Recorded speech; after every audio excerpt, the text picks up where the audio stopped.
Guys, kung ganyan yung jowa nyo, run.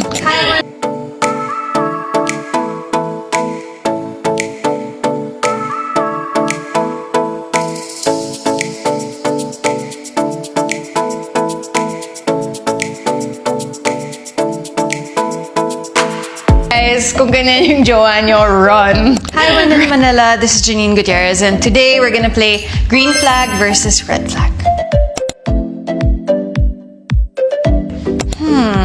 Parang red flag. I feel like that's impossible.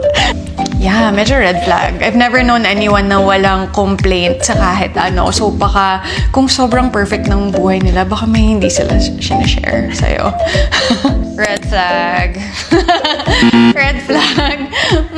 That's kind of red flag. Okay lang naman na social battery recharge weekend, di ba? Pero if they're gonna completely disappear, like wala nang good night, parang red flag. Red flag. Super red flag. Guys, kung ganyan yung jowa nyo, run. I think that's okay. Kasi especially at my age na, of course, your partner has had relationships with other people at this point. And syempre, dadating sa point na, naging close din sila sa family nila. And I don't see anything wrong with that. So, green flag naman yun.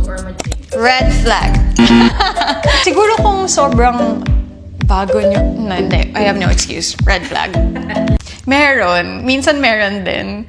Kasi sometimes we'll discuss before a scene na parang, ano kaya ang gagawin natin? Or like, paano kaya? Or parang sometimes magko-comment din siya about my character and then I'll be like, no, hindi, si Ana, ganyan. So, minsan feeling ko you'll catch us on set na parang naghi-heated discussion kami about the scene. Pero sobrang na-appreciate ko yun kasi it's rare to have that with scene partner na na may discussion at saka yung level of investment namin dun sa mga eksena pantay. Kaya minsan nagsasagutan kami na hindi si Ana kasi nangyari na to, blah blah blah blah. Yung parang may ganun kami.